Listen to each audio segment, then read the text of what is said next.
प्रधानमंत्री के अनुज ने ठाकुर बांके बिहारी से लिया आशीर्वाद, संतों से की चर्चा।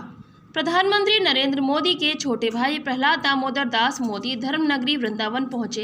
रविवार को देर शाम पहुंचे प्रधानमंत्री के अनुज ने जहां जग प्रसिद्ध ठाकुर बांके बिहारी मंदिर में दर्शन और पूजा अर्चना कर आशीर्वाद लिया, वहीं संतों की बैठक में भी शामिल हुए और संतों से देश के वर्तमान में विधर्मियों के कारण उत्पन्न हालातों पर चर्चा की। पत्रकारों से रूबरू होते हुए प्रहलाद दामोदर दास मोदी ने उदयपुर की घटना के प्रश्न पर कहा कि वहां जो हुआ बहुत गलत हुआ, लेकिन अब उस पर बात करने के बजाय सोचना चाहिए कि अब आगे क्या रणनीति हो, किस प्रकार सनातन हिंदू की रक्षा हो सके, इस पर विचार करना है। उन्होंने कहा कि पूर्व में भारत सरकार सर्जिकल स्ट्राइक के माध्यम से विधर्मियों को दिखा चुकी है कि जिस प्रकार भगवान राम ने लंका में घुसकर रावण को मारा था, उसी प्रकार हम इन विधर्मियों को उनके घर में घुसकर मार सकते हैं।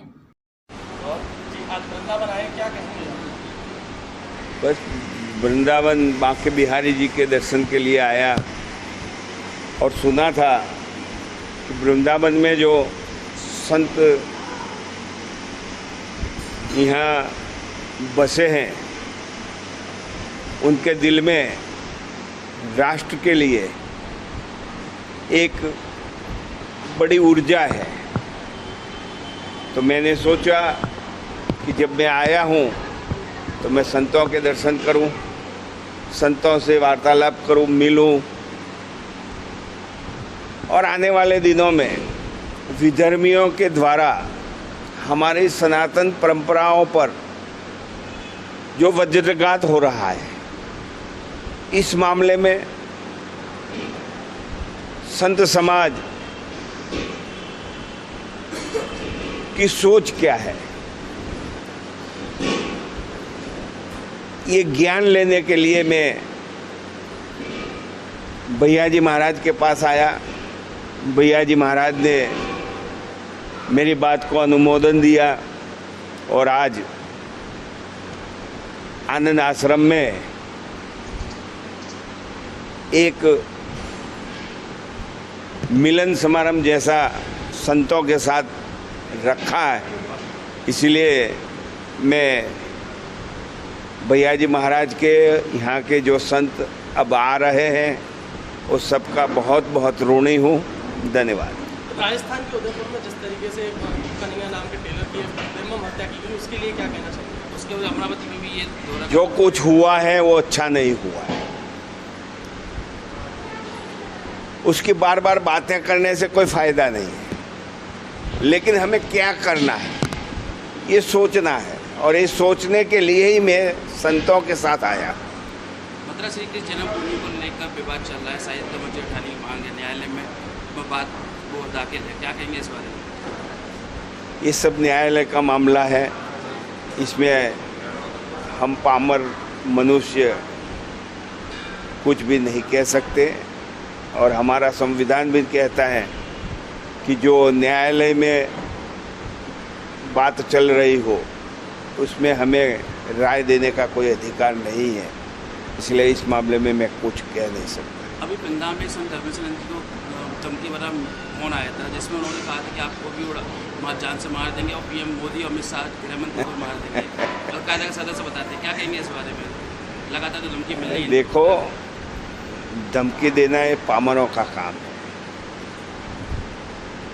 ये विधर्मी लोग हिंदुओं को पामर कहते हैं, लेकिन पामर वही है। अकेले इंसान पर वार करना, ये भी ये पामरता की एक निशानी है। उन्होंने जो कुछ किया उसका जवाब भारत सरकार ने तो दिया था।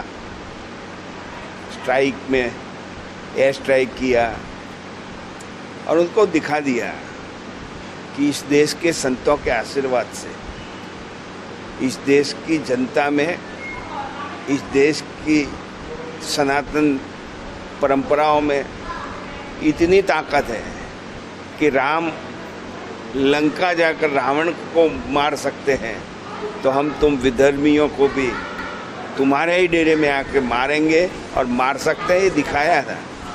इसीलिए ये तो पामरों का काम है, वो देते रहेंगे, हम हमारा काम करते रहेंगे। हमें तो उनके साथ संघर्ष से ज़्यादा हमारा जो परंपराएं हैं, परंपराएं में वसुधैव कुटुंबकम, अहिंसा परमो धर्म,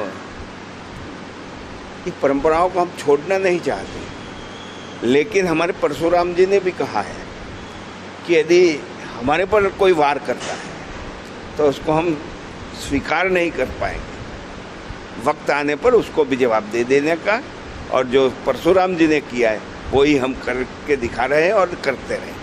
city super speciality hospital, Govardhan चौराहा और city care hospital, township, Mathura. अब सुपर स्पेशलिटी सुविधाओं के लिए दिल्ली एनसीआर और आगरा जाने की जरूरत नहीं। Cardiology, neuro surgery, medicine, ortho gastro surgery, plastic surgery, critical care and pain management जैसी सभी सुविधाएं अब एक ही छत के नीचे। CT scan, cath lab, endoscopy, MRI जैसी सभी आधुनिक मशीन सिटी हॉस्पिटल में ही उपलब्ध हैं।